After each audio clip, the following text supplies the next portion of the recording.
Murburg virus disease is a rare but severe hemorrhagic fever which affects both people and non-human primates. Murburg virus disease is caused by the Murburg virus, a genetically unique zoonotic or animal-borne ribonucleic acid virus of the flavivirus family. Murburg virus is a highly infectious virus hemorrhagic fever in the same family as the more well-known Ebola virus disease. Murburg virus was first recognized in 1967 when outbreaks of hemorrhagic fever occurred simultaneously in laboratories in Murburg and Frankfurt, Germany, and Belgrade, Yugoslavia, now Serbia.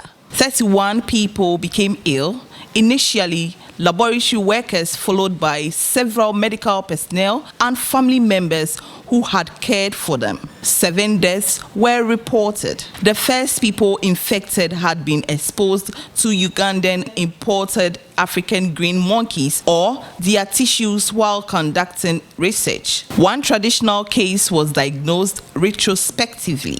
The reservoir host of Murburg virus is the African fruit bat. Fruit bats infected with Murburg virus do not show obvious signs of illness. Murburg virus disease typically appears in sporadic outbreaks throughout Africa. Laboratory confirmed cases in people have been reported in Uganda, Zimbabwe, the Democratic Republic of Congo, Kenya, Angola, South Africa, and now Ghana.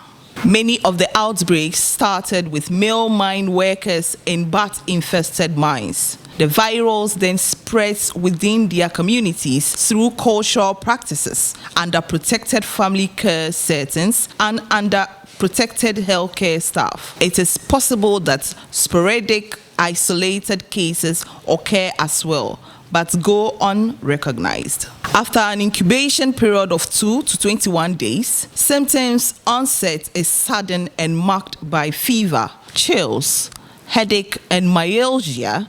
Around the 5th day after the onset of symptoms, a maculopapular rash, most prominent on the trunk, that is the chest, back, stomach, may occur.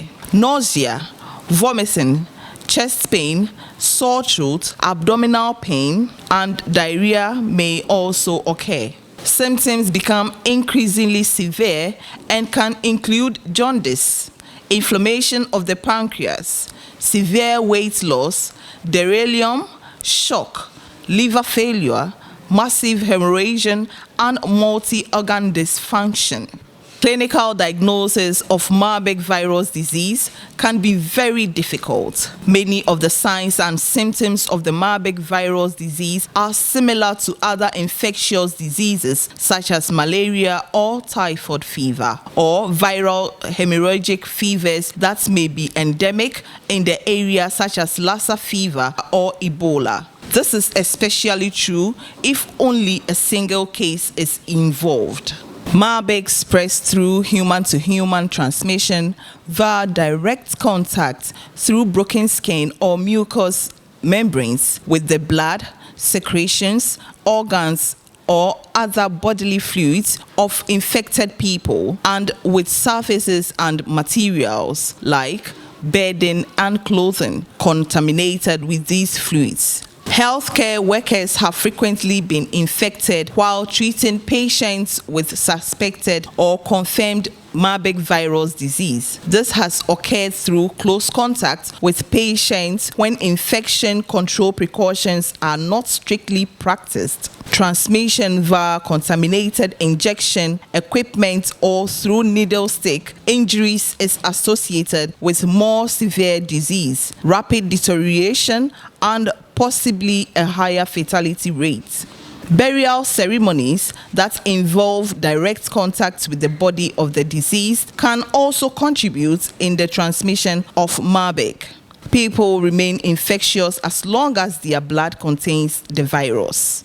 There is no specific treatment for Murburg virus disease. Supportive hospital therapy should be utilized, which includes balancing the patient's fluids and electrolytes, maintaining oxygen status and blood pressure, replacing lost blood and clotting factors, and treatment for any complicating infections. Experimental treatments are validated in non-human primate models but have never been tried in humans. Preventive measures against Murburg virus infections are not well defined, as transmission from wildlife to people remain an area of ongoing research. However, avoiding fruit bats and sick non-human primates is one way to protect against infections.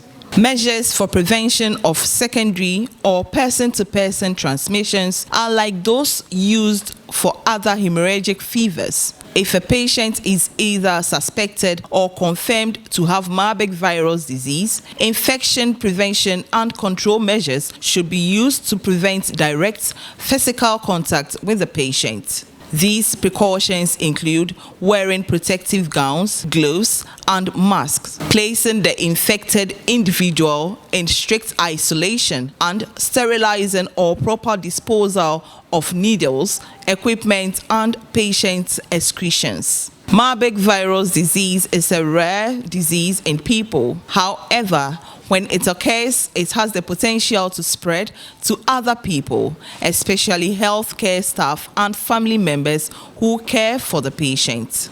Increasing awareness in communities and other healthcare providers of the clinical symptoms of patients with Murburg virus disease is critical. Better awareness can lead to earlier and stronger precautions against the spread of Murburg virus in both family members and healthcare providers. It is advised that we attach all seriousness in preventing the spread of the Murburg virus disease, as we did during the outbreak of Ebola virus.